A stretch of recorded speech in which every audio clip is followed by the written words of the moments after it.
My brother framed me to steal our family company. My own father believed his lies, spat in my face, and cast me out with nothing. I vanished. 2 years later, they found me, and I was the only one who could save them from ruin. There's a certain kind of music on a big construction site that you can't hear anywhere else. It's not pretty, not like an orchestra, but it's a symphony all the same. The percussive pop of a nail gun, the high-pitched whine of a circular saw biting through lumber, the deep, rhythmic grunt of a diesel generator. To most people, it's just noise. To me, it was the sound of my life's work. It was the sound of Hawthorne and Sons construction. I stood on the fourth-floor skeleton of what would become the St. Clair Civic Library, a steel and concrete shell open to the crisp morning air. Below me, the city was just waking up, a tangle of streets and rooftops still soft in the early light. This project was our magnum opus, the one that would take our family name from just another contractor to a legacy builder. My father's dream, and by extension mine, Julian, the voice of my foreman, Mac, boomed from across the floor. That steel delivery for the East Wing is the wrong gauge. We can't set the trusses with this. I walked over, pulling the blueprints from the tube on my back. A quick glance at the specs confirmed it. A screw-up from the supplier. A 2-day delay, easy. A delay my father, Arthur Hawthorne, would not tolerate. All right, I said, pulling out my phone. Mac, get the crew started on the subflooring for Section C. I'll get this sorted. I made the call, my voice firm but fair, the language of logistics and material specs flowing as naturally as breathing. I knew the supplier's inventory manager by his first name, knew his kid played Little League. That's how you get things done. You don't just build structures, you build relationships. An hour later, the right steel was on its way. Our schedule barely dented. Just as I hung up, my father appeared on the temporary hoist, stepping onto the floor with the rigid posture of a retired general surveying his troops. Arthur Hawthorne was a man forged from rebar and ambition. He'd started the company with a single pickup truck and a toolbox. Now, he wore tailored suits to site visits, but his hands were still calloused, his eyes still sharp enough to spot a misaligned bolt from 50 yards away. He walked over to the spot I'd been working, looked at the revised schedule I'd just sketched on a piece of plywood. He gave a curt, almost imperceptible nod. Good. No room for error on this one. That nod was a trophy. In the Hawthorne world, praise wasn't given in words. It was given in the absence of criticism. I lived for those moments, for that silent acknowledgement that I was worthy of the name on our trucks. As if on cue, my phone buzzed. It was a text from my younger brother, Leo. Hey, just smooth things over with the plumbing inspector. Told him we'd get his guys a nice bonus if they fast-tracked our inspection. He loved it. You owe me one. I felt a familiar knot tighten in my stomach. I walked to the edge of the floor, looking down at the street, and typed back. Leo, you can't do that. We don't pay bonuses for inspections. That's not how we work. His reply was instant. Relax, big brother. It's called greasing the wheels. Dad will thank me when we're 3 days ahead of schedule. You worry too much. That's what you're for. I pocketed the phone, the metallic taste of frustration in my mouth. For years, this was our dance. Leo made the flashy, reckless moves, and I did the careful, methodical work of cleaning up his messes. I told myself it was my duty as the older brother. I told myself it kept the peace. But standing there, looking out at the legacy my father and I were building, a cold thought surfaced, one I'd pushed down for years. I wasn't keeping the peace. I was just delaying the war. And I was a fool for thinking it would never come. The dance continued for months. Leo would show up to meetings with clients, charming them with wide smiles and grand promises we hadn't budgeted for. He'd talk about using rare Italian marble or custom-milled hardwoods, painting a picture of a palace. Then he'd disappear, and I'd be the one left in a conference room with the accountants, figuring out how to deliver a version of his fantasy without bankrupting the project. He's got vision, Julian, my father would say, a rare glimmer of pride in his eyes for his younger son. You're the nuts and bolts man. He's the artist. We need both. But I knew the truth. Leo wasn't an artist. He was a salesman selling a product he had no idea how to build. And I wasn't just nuts and bolts. I was the entire engine, quietly humming in the background while the flashy hood ornament got all the attention. I saw the small tells, the signs of a life lived on the edge. The way Leo's eyes would dart around a room when a certain number came up on his phone. The new, expensive watch that appeared on his wrist after a supposed successful meeting with a new investor I'd never heard of. The vague stories of late nights, networking, that smelled more like high-stakes poker rooms and expensive whiskey. I confronted him once, about a year before everything went to hell. I'd found a bill from a vendor for custom lighting fixtures, a vendor I knew we didn't use, for an amount that would have made my father's hair turn white. It was addressed to the company, but it was for Leo's new condo. I'd cornered him in his office, a space that looked more like a designer's showroom than a workspace. "What is this, Leo?" I'd said, dropping the invoice on his polished desk. He didn't even flinch. He leaned back in his leather chair, steepling his fingers. "An administrative error. My assistant must have mixed up the accounts. I'll handle it." "This isn't the first administrative error, is it? The company is not your personal piggy bank." His charming smile faded, replaced by a flicker of something cold and hard. "Be careful, Julian. You're the golden boy. I get it. The responsible one. But don't forget, we're family. And family helps family out of jams. You wouldn't want Dad to find out I was in a jam, would you?" The stress isn't good for his heart. It was a threat, wrapped in a veneer of concern. And like a coward, I backed down. I paid the invoice myself, telling myself it was a small price to pay to keep the family from fracturing. To protect my father. Looking back, I see it for what it was. I wasn't protecting him. I was enabling the sickness that was already eating our foundations from the inside out. I was a man meticulously checking the structural integrity of a skyscraper while ignoring the termite infestation in the boardroom. Every choice I made to smooth things over, every lie I told myself about keeping the peace, was just another shovel of dirt on my own grave. I just didn't know I was digging it yet. The night it all broke began with the smell of rain on hot asphalt. I was working late, as usual, hunched over the final schematic for the library's atrium, a soaring, complicated space of glass and steel that had become my personal obsession.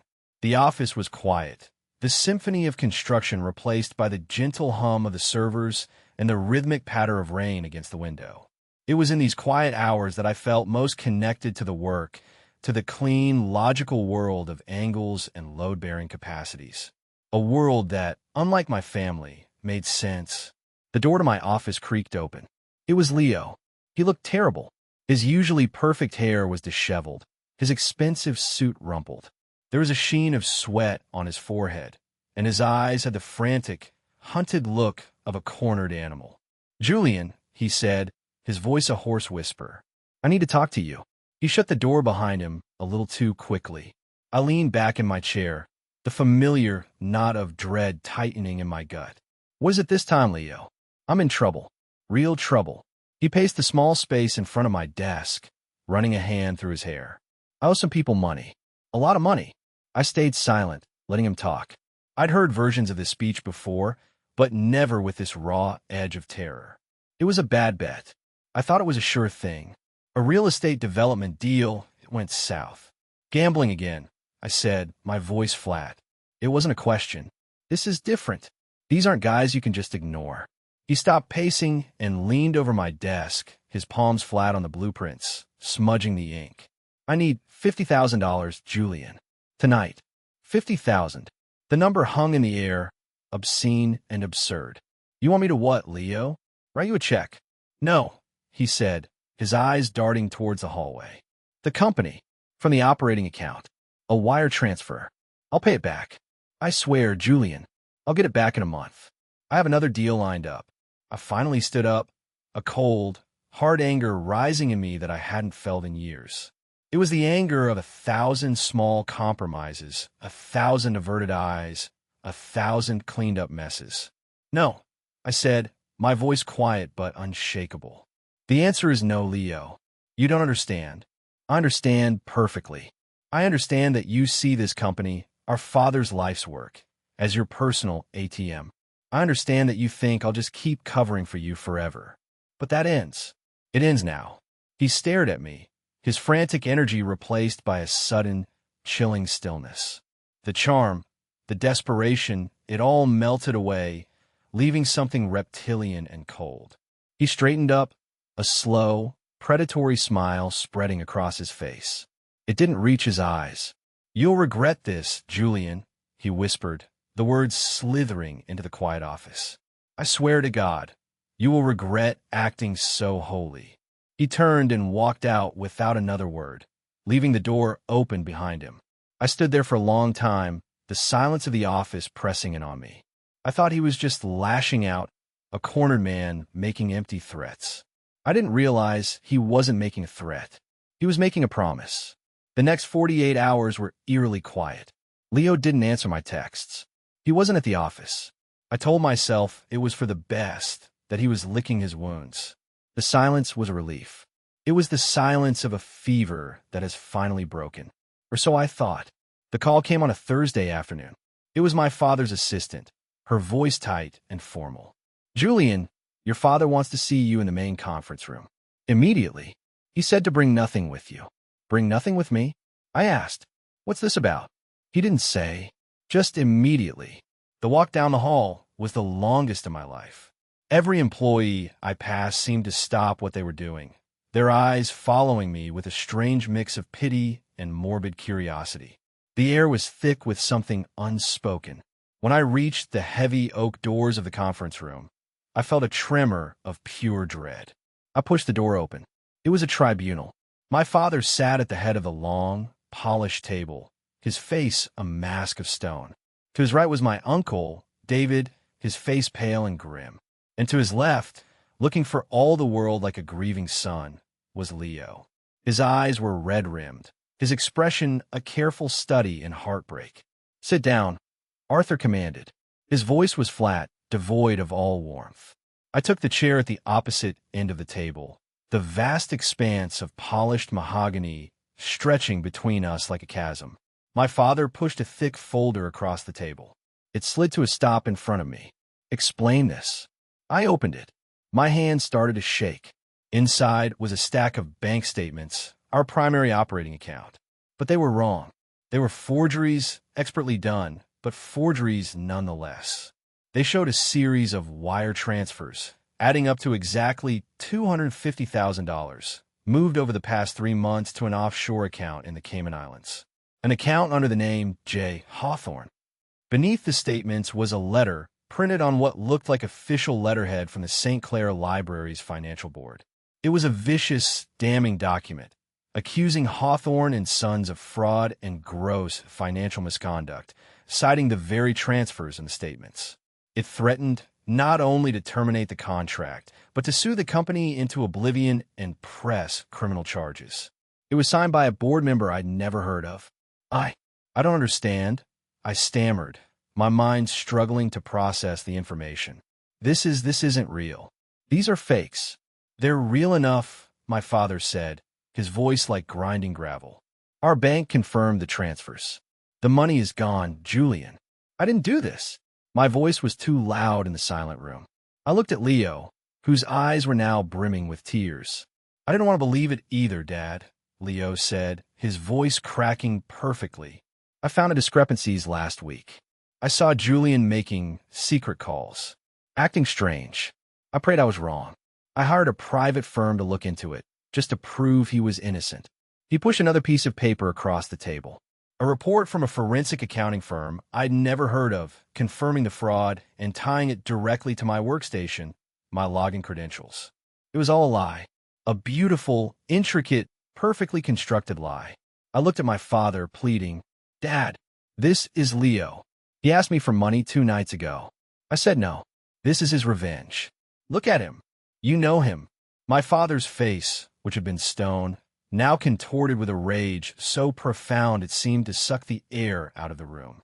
He stood up, his chair scraping violently against the floor. "I know," he hissed, "that I once had a partner who smiled to my face while he bled me dry. I swore I would never let that happen again. I know that my company, my name, my entire life's work is about to be destroyed. And I know that the evidence, all of it, points to you." His words hit me harder than any physical blow. He wasn't just accusing me of theft. He was accusing me of being his greatest fear, his oldest wound, brought back to life in the form of his own son. In that moment, I wasn't Julian anymore. I was a ghost from his past, and he was ready to exorcise me. The world narrowed to the polished surface of that table, the damning, fabricated documents, and the faces of the three men who were my entire world. My judges, my jury, my executioners. Dad, please, I whispered, the fight draining out of me, replaced by a cold, creeping horror. Just think about this. Why would I do it? Why would I destroy everything we've built? Greed, Leo interjected, his voice thick with phony sorrow.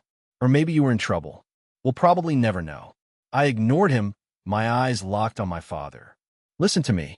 We can fix this. We can call the real library board. We can go to the police. We can prove these are forgeries. Arthur let out a short, brutal laugh that sounded like breaking glass. Go to the police? And tell them what? That my son, my partner, has been robbing me blind? The scandal would gut us before the truth ever saw the light of day. You haven't just stolen from me, Julian. You put a gun to the head of this entire family. He leaned forward, his hands flat on the table, his knuckles white. The air crackled. This was it, the point of no return. You are no son of mine, he said, his voice dropping to a low, venomous whisper that cut deeper than any shout could. The words hung in the silent room, twisting the air. He looked past me, his gaze as cold and distant as a winter sky. David, my uncle, who had been silent the entire time, flinched as if he'd been struck.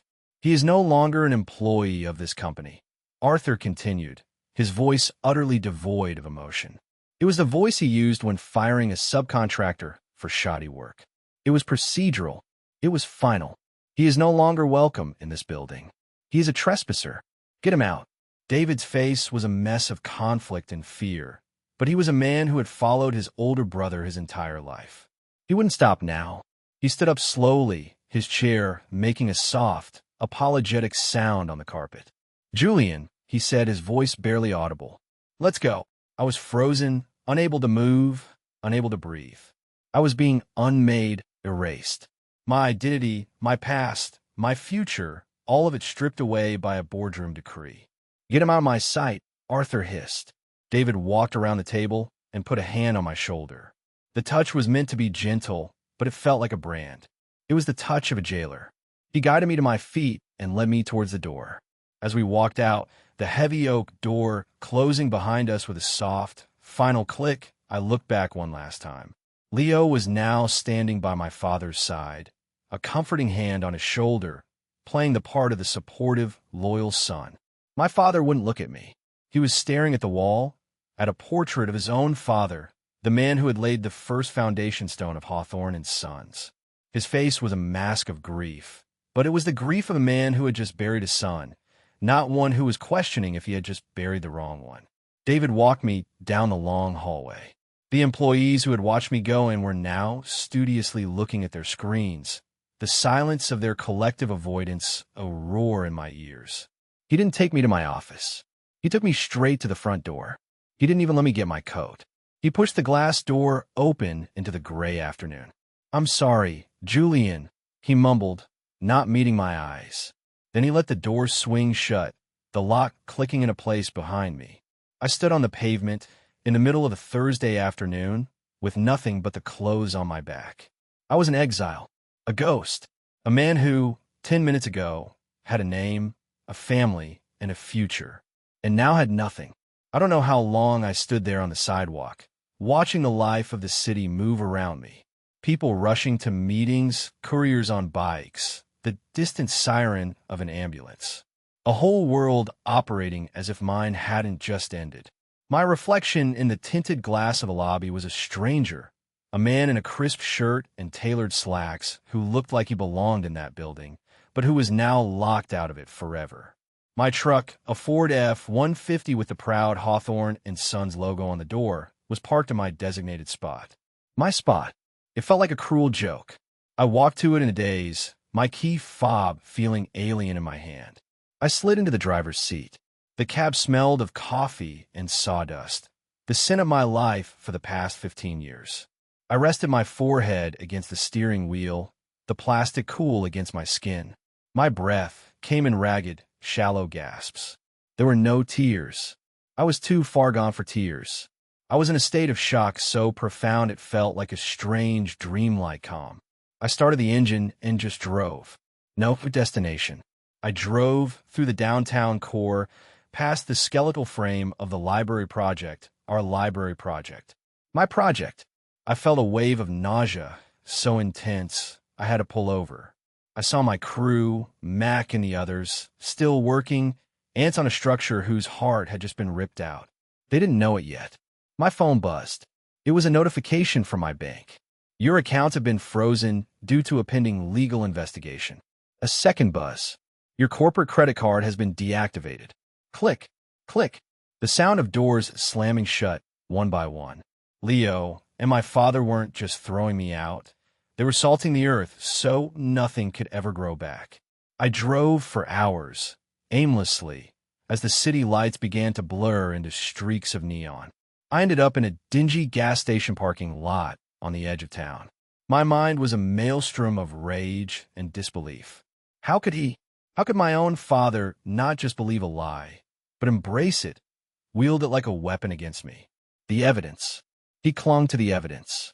A man who had taught me that character was the only thing that couldn't be faked had chosen a stack of forged papers over the character of the son he had raised. The thought of Leo, the rage that came with that was a pure, white-hot fire. His smug, tear-streaked face. His perfectly timed performance. He hadn't just lied. He had orchestrated a masterpiece of destruction. He knew exactly which fears to prey on, which buttons to push. He'd known that for our father, the shame of financial scandal was a deeper wound than the possibility of brotherly betrayal. It was almost midnight when the numbness finally receded enough for a single, practical thought to break through the noise. There is only one person on earth who would believe me without question. One person who existed completely outside the toxic orbit of my family. I scrolled through my contacts, my thumb hovering over the name. Grant, my college roommate, the best man at my wedding. He'd moved to Colorado a decade ago to work for a tech startup, and we'd fallen into the easy rhythm of men's long-distance friendships, a call on birthdays, a few texts during football season. It felt like a lifetime ago. It was a lifeline now. He answered on the second ring, his voice groggy with sleep. Julian? Man, it's late. Everything okay? And for the first time that day, my voice broke. The words came out in a raw, broken torrent. He threw me out. Grant, he threw me out. I didn't have to explain who he was. Grant listened, the silence on his end of the line, a space of pure, unconditional belief. I told him everything. The meeting, the forged papers. Leo, the words my father had said. When I finished, my voice a raw whisper, Grant didn't offer pity. He offered a plan. Okay, he said, his voice suddenly wide awake and clear. Okay, are you in your truck? Yeah, good. I don't know what the hell happened, but I know you. So you listen to me. Get on the interstate and start driving west. Don't stop for anything but gas. My couch is yours for as long as you need it. The mountains are quiet and my door is open. Just drive, man. Just drive. I hung up the phone. For the first time in 12 hours, I had a direction. West. Away from the wreckage. I pulled out of the gas station and onto the on-ramp, the truck's headlights cutting a path into the darkness. I didn't look back. The 2-day drive to Colorado was a blur of cheap coffee, stale gas station donuts, and the endless ribbon of American highway. I drove through the night, fueled by a toxic cocktail of grief, rage, and caffeine. The Hawthorne and Sons logo on my truck door felt like a brand, a constant, mocking reminder of a life that had been stolen from me. At a truck stop in Nebraska, I bought a can of black spray paint and 2 rolls of duct tape. In the pre-dawn light, I covered the logo, my hands shaking. It was a crude, ugly patch, but it felt like the first real thing I had done in days. I wasn't a Hawthorne anymore. I was just a man in a truck running. Grant lived in a small, neat house in a suburb of Denver, nestled against the foothills of the Rockies. When I finally pulled up, looking like I'd been dragged behind my own truck for 1,000 miles, he was waiting on the porch with 2 beers. He didn't ask a lot of questions. He just handed me a bottle, pointed me to the shower, and said, "We'll figure it out in the morning." The first few weeks were a black hole. I slept on his couch, staring at a ceiling that wasn't mine, my mind replaying the tribunal in an endless, torturous loop. My father's words, Leo's face, the silence of my uncle. Grant, a software engineer who worked mostly from home, respected my silence. He'd leave food out for me, make sure the coffee was always on, and then retreat to his office, giving me the space to shatter. But you can't stay shattered forever. Eventually, you have to start picking up the pieces, even if you don't know what you're building anymore. My money was gone. My professional licenses were tied to my name and my old company, now toxic. I was a master architect with a portfolio I couldn't use and a reputation that was likely being systematically destroyed back home. Pride is a luxury you can't afford when you're broke. I started taking cash jobs off a local community board. My first job was for a woman named Mrs. Gable, who wanted her guest bathroom remodeled. It was a small, fussy job. She hovered over me, questioning my every move, second-guessing my choice of grout. Here I was, a man who had managed $100 million projects, being told how to lay tile by a woman whose design sense came from a home decorating magazine. The humiliation was a physical thing, a constant, bitter taste in the back of my throat. My hands, once skilled with blueprints and complex software, were now raw and calloused from mixing thin set and hauling drywall. One night, after a particularly brutal day of Mrs. Gable asking if I was sure the toilet was level, I came back to Grant's place, covered in dust and defeat. I sat at his kitchen table, staring into a beer, the temptation to just give up, to let the bastards win, a heavy weight on my soul. Grant came in and sat across from me. Tough day. I just nodded, unable to speak. You know, he said, looking at my ruined hands. When I tried to shut down my first startup, my old partner cleaned out our accounts and vanished. I was 25. I had nothing. I spent 6 months delivering pizzas to pay my rent. Every single delivery, I felt like a failure. But then I realized something. I wasn't the guy who lost a company. I was the guy who built it. And I could build another one. They can take the money, Julian. They can take the name. But they can't take what's in your head. They can't take the skill in your hands. He tapped his temple. That's yours. And you can build something with it. Something they can never touch. His words, so simple and direct, cut through the fog of my self-pity. He was right. They had taken Hawthorne and Sons. They couldn't take my ability to build. That night, after Grant went to bed, I sat at his kitchen table. I pulled out a cheap notebook and a pen. And for the first time in months, I started to sketch. Not a bathroom, not a deck, a house. A clean, modern design, integrated with the landscape. It wasn't for a client. It was for me. I drew until the sun came up, the familiar act of creation a balm on my wounded soul. I wasn't just drawing a house. I was drawing a future. I was laying a new foundation. The sketch became a plan. The plan became a mission. With Grant's help, I navigated the legal maze of starting over. He found a good, discreet lawyer who helped me establish a new LLC. I called it Apex Design and Build. It sounded strong, anonymous. It had no history, no ghosts. It was just a name on a piece of paper, but it was mine. Grant, a wizard with code, built me a simple, elegant website overnight. It didn't have a flashy portfolio. It just had a statement of philosophy about integrity, craftsmanship, and transparent pricing. And it had photos of my work.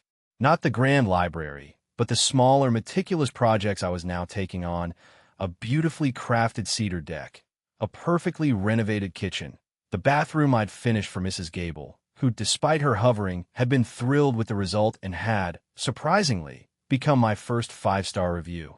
The work was slow at first. I was a one-man show, acting as designer, project manager, and lead carpenter. I drove my old, patched-up truck all over the Denver area, my days a blur of client meetings, lumber yard runs, and long hours on site. But I was building something again. The symphony was different, smaller, more intimate, but it was music all the same. I built a reputation one project at a time. I was honest to a fault. I was on time. My work was flawless. In a world of flaky contractors, that made me a unicorn. My big break came from a man named Kenji Tanaka. He was a legendary, semi-retired tech mogul, notoriously difficult, who was building a sprawling, complex home in the foothills. He'd already fired 2 high-profile architects. My name came to him through a chain of whispers, a recommendation from a lumber supplier who'd been impressed with my meticulous orders. Our first meeting was an interrogation. He peppered me with technical questions, trying to catch me out. He'd been burned before. He didn't trust anyone. "Why should I hire you?" he'd asked, his eyes sharp and analytical. "You have a small portfolio. Your company is new. You shouldn't hire my company," I'd replied, meeting his gaze. "You should hire me, because I know how to build this house, and I will be on this site every single day until it's done exactly the way you want it. There are no layers between you and me. The buck stops here." Something in my answer, the raw, unvarnished confidence, must have struck a chord. He hired me. The Tanaka house became my obsession. It was a masterpiece of engineering and design, and I poured every ounce of my skill and forgotten ambition into it. I was the first one on site in the morning and the last to leave at night. Mr. Tanaka would show up unannounced at all hours, watching, testing. And slowly, I earned his respect. While I was building Apex, Hawthorne and Sons was crumbling. I never looked them up, but news traveled in the construction world. Grant would occasionally forward me articles from trade magazines. The St. Clair Library was a nightmare. Delays, budget overruns, subcontractors walking off the job, complaining of unpaid bills. Leo, it turned out, was a brilliant salesman, but a catastrophically inept manager. He was running the company into the ground.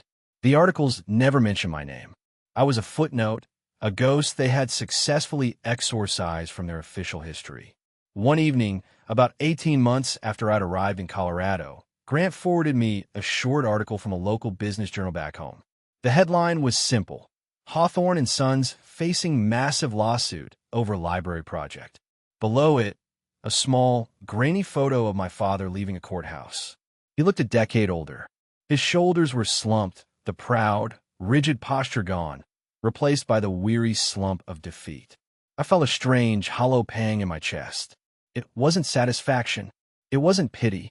It was the detached sadness of watching a great, magnificent tree, a tree you had once lived in, slowly dying from a rot you tried to warn everyone about. The tree was falling, and I was 1,000 miles away, planting a new forest. The lawsuit was the beginning of the end for them. The city wanted its money back, plus damages. The numbers were staggering, enough to bankrupt the company 3 times the size of Hawthorne and Sons. The pressure mounted, and under that kind of pressure, things break. The final fracture came not in a boardroom, but in a sterile, white hospital room. The stress of a lawsuit, the public humiliation, the slow-motion destruction of his life's work. It was too much for my father. He suffered a massive, stress-induced heart attack. I heard about it from my Aunt Peyton, my mother's sister, the only member of my extended family who had quietly reached out after I'd disappeared, sending a simple text that said, "I don't know what happened, but I'm here if you ever need me." She called me, her voice trembling. "He's in the ICU, Julian. It's bad." I thanked her for the call, my voice a monotone. I felt nothing. It was like hearing a news report about a stranger. The man in that hospital bed wasn't my father. My father had died for me 2 years ago in that conference room. But his brush with death was the catalyst. Leo, faced with the very real possibility of our father dying, completely unraveled. According to my aunt, who heard the story from a distraught cousin who worked as a nurse at the hospital, it happened at Arthur's bedside. My father was unconscious, wired to a dozen machines that beeped and whirred, the only sound in the tense, quiet room. My mother, who had been a quiet, passive figure my whole life, completely dominated by my father's personality, was sitting by his side, weeping softly. Uncle David was there, his face ashen, and Leo was pacing, a caged animal. Suddenly, he stopped. He looked at our father's still, pale face, and he just broke. It wasn't a cry for forgiveness. It was a primal scream of guilt and panic. "It was me," he'd wailed, sinking to his knees on the cold linoleum floor. "It was all me." My mother and uncle stared at him, confused, thinking he was talking about the stress that caused the heart attack. "The money," he sobbed, the words pouring out of him in a torrent of confession. "The letters, the bank statements. I faked it all of it. Julian never took a dime. He never did anything. I hated him. I hated that Dad always looked at him like he was the sun, and I was just a shadow. I wanted to ruin him. I just wanted to ruin him for a little while. I never thought. The confession, raw and ugly, filled the sterile silence of the ICU. It was the truth finally clawing its way into the light. Not in a courtroom, but in a desperate, pathetic breakdown born of fear. The family didn't just crack. It imploded. My aunt told me my mother, for the first time in her life, stood up to Leo, her face a mask of disbelief and fury. David just stared, the color draining from his face as the full weight of what they had done, what he had participated in, crashed down upon him. They had crucified the wrong son. The news of the confession rippled outwards. The company, already on life support, was now officially a corpse. The lie was exposed, but it was too late. The damage was done. And in that hospital room, as my father fought for his life, the quest for his survival was replaced by a new, desperate obsession. The quest to find the son he had thrown away. My father survived. He came out of the hospital a changed man, physically weaker, his face etched with a kind of deep, permanent sorrow. His new, singular focus was finding me. He hired a private investigator, a top-dollar guy from the city. But I had built my new life carefully. Apex Design and Build was a legal entity, but my personal information was shielded. I lived quietly. I didn't use social media. For weeks, the PI came up empty. I had, for all intents and purposes, vanished. The break for them came through Grant. The PI, a persistent bastard, must have dug deep into my old life and found my closest college connection. He called Grant at work. He didn't threaten. He was smart. He explained the situation. He told Grant about my father's heart attack, about Leo's confession, about how my father was a broken man who just wanted a chance to speak to his son. Grant called me that night. He knows, Julian, all of it. Your dad wants to talk to you. I have nothing to say to him, I said, my voice cold. I know, man. But he sounded bad. The PI said he's not the same person. Good, I said, and I meant it. But Grant, in a moment of what he later called misguided pity, had given the PI a single, cryptic clue. Julian's not the man you threw out, he'd told him. He's building things. Important things. It was enough. A man with the resources of a PI and the desperation of my father could follow a thread that thin. It must have taken him another week of digging into building permits and new commercial contracts in the Denver area, but they found me. It was a Tuesday afternoon, the Colorado sky a brilliant cloudless blue. I was on the site of Apex's first major commercial project, a sleek, modern office building for a software company. We were pouring the foundation for the final wing. The air smelled of wet concrete and possibility. I was in my element, directing a concrete pumper, shouting over the roar of the engine. Then I saw it, a black rental sedan pulling up to the edge of the site. Two men got out. Even from a distance of 100 yards, I knew them. The way they stood, the set of their shoulders. My father and my Uncle David. My father looked frail, smaller than I remembered, leaning slightly on a cane. David looked haunted. They stood there, two ghosts from another life, looking out of place in their dark suits against the raw, chaotic backdrop of my new world. They saw me. My father's hand, the one holding the cane, trembled. He took a hesitant step forward. I felt a cold, calm stillness settle over me. There was no rage, no pain, just a vast, empty distance. I held up a hand to the concrete pumper operator, signaling him to hold. The roar of the engine died, and a sudden silence fell over the site, broken only by the wind. I didn't shout. I didn't wave them away. I walked towards them, my steel-toed boots crunching on the gravel. I stopped about 10 feet away. Julian, my father breathed, his voice a dry, cracking sound. Tears welled in his eyes. Julian, I know. I'm so sorry. I looked at him. I looked at the man who had called me a thief and a trespasser. I looked at the building rising behind me, a testament to my survival, my skill, my resilience. My name was on the sign at the gate. Apex Design and Build. Not Hawthorne. I didn't say a word to him. I just turned to my foreman who had walked up behind me. Mac, I said, my voice clear and steady.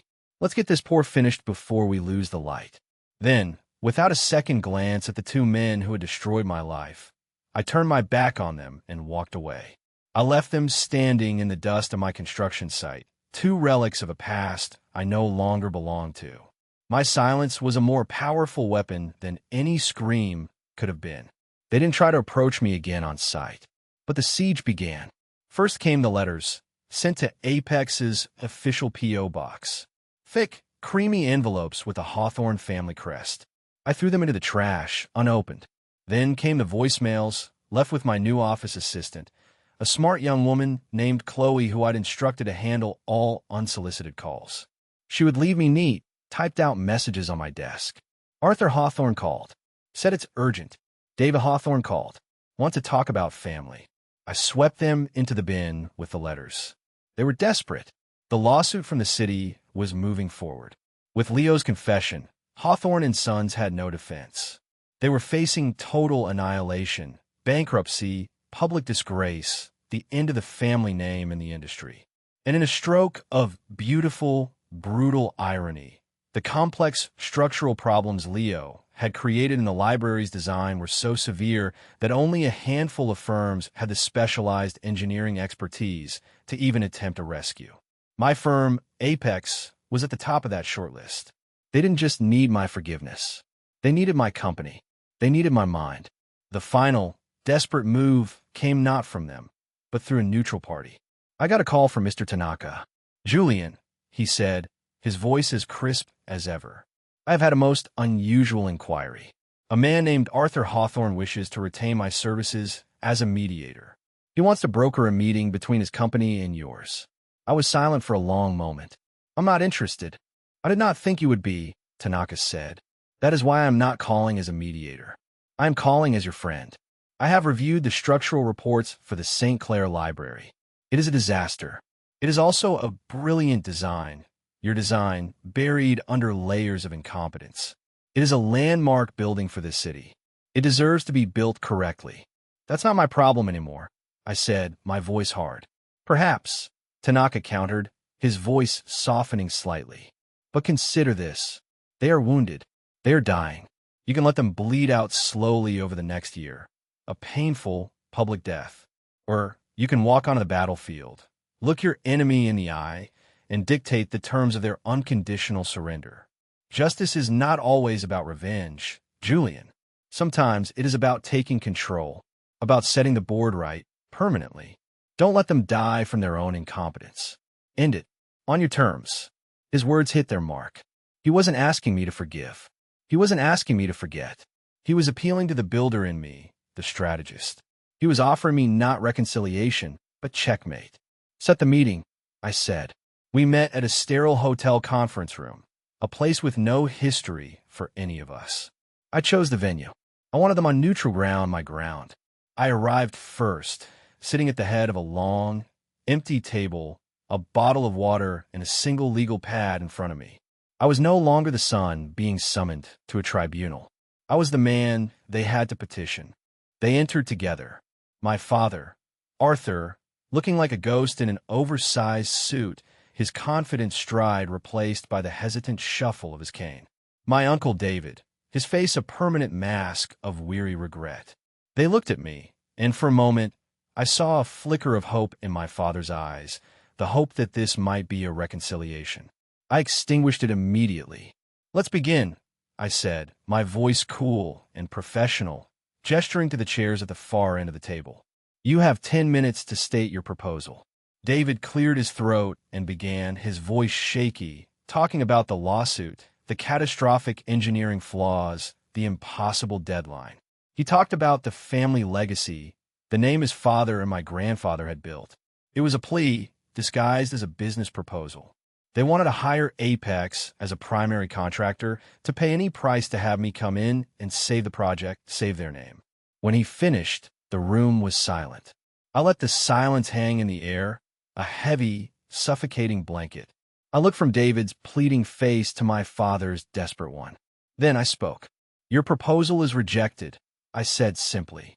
The hope in my father's eyes died completely. "Julian, please," he whispered. "What do you want? We'll give you anything." "I'm glad you asked," I said, leaning forward. Because I do have a counter-proposal. It is not negotiable. I slid a single sheet of paper across the table. It was a purchase agreement drawn up by my lawyer that morning. Here are my terms, I said, my voice precise, each word a carefully placed brick in a new wall between us. Apex Design and Build will acquire 100% of the assets and assume all the outstanding debts of Hawthorne and Sons Construction. I paused, letting that sink in.